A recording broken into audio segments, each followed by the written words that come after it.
Donc je dirige la commission bioéthique du diocèse et je participe également en tant que directeur des études à l'enseignement d'un master de bioéthique avec la Fondation Le Jeune à Paris.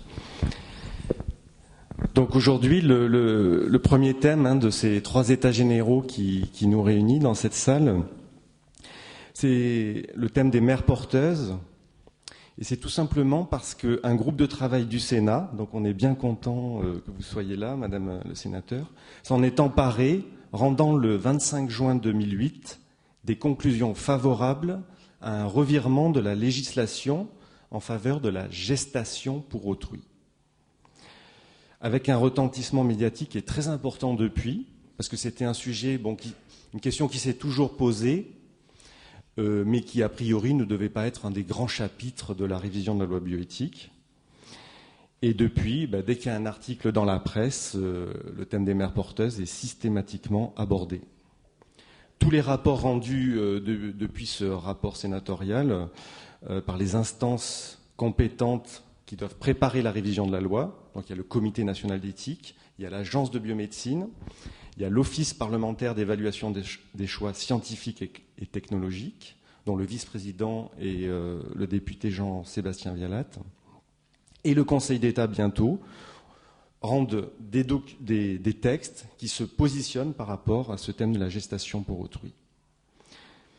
Alors, il me semble qu'il est important de préciser, comme l'a noté le président de la Commission des affaires sociales de la Haute Assemblée, que ce rapport des sénateurs n'engage pas le Sénat. Il a parlé même un petit peu, un mot couvert, il me semble, d'un certain forcing législatif opéré par quelques-uns de ses collègues. Mais il est vrai que le temps de réviser la loi bioéthique étant venu, l'occasion était belle de s'emparer de ce sujet pour le mettre sur la place publique. Alors vous avez peut-être remarqué que j'ai employé l'expression de gestation pour autrui, car c'est elle à présent qui est consacrée dans les milieux médiatiques, politiques, juridiques. Donc une première remarque, vous voyez que finalement rien de tel pour influencer l'opinion et modeler les consciences selon des présupposés idéologiques que l'arme du langage. Nous avons ici, me semble, un énième exemple du prêt-à-penser de la nouvelle éthique. Au lieu de parler de mère porteuse, on va parler de gestation pour autrui. Donc vous voyez que la terminologie adoptée est choisie pour atténuer l'impact transgressif véhiculé par le concept même de mère porteuse et l'affubler d'un sentiment de générosité. Et on pourrait donner des tas d'exemples dans le domaine de la bioéthique.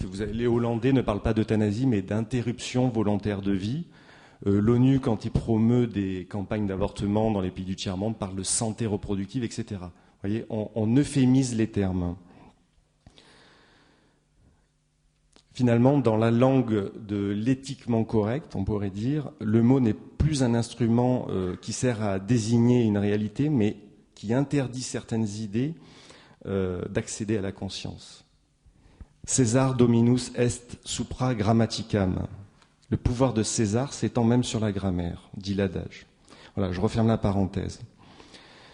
Alors, aujourd'hui, où en est-on? Que dit notre droit? Alors, je ne vais pas m'étendre pour Jean-Baptiste. La première loi de bioéthique de 1994 a prohibé explicitement la pratique des mères porteuses et aboutit à la rédaction d'un article du Code civil, l'article 16.7, qui dit « Toute convention portant sur la procréation ou la gestation pour le compte d'autrui est nulle ». Et la loi du 6 août 2004 a confirmé cette interdiction. Cet article de notre Code civil constitue finalement la seule application stricte d'un principe dont on va beaucoup entendre parler dans les débats à venir, le principe d'indisponibilité du corps humain.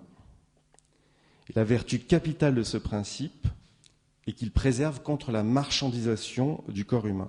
Et ça, je pense que la France y est très attachée. Ce faisant, il permet d'éviter, finalement, que les plus démunis ne soient tentés d'abdiquer leur dignité en vendant la seule chose qu'ils ont en richesse, c'est-à-dire leur corps. Évidemment, on n'a jamais vu de femmes riches louer leur utérus pour des femmes pauvres. D'autre part, en dehors de l'adoption, qui se justifie toujours au nom de l'intérêt supérieur de l'enfant, dans l'esprit de notre appareil juridique, la mère est celle qui a donné la vie. D'ailleurs, dans l'éventualité où il y aurait une affaire avec une mère de substitution, où elle ne voudrait plus livrer l'enfant, comme cela vient de se produire en Hollande, le droit français donnerait raison à la maternité qu'elle revendiquerait. Porter en son sein un enfant et lui donner naissance rend effectif juridiquement la filiation maternelle. C'est d'ailleurs ce que vient de dire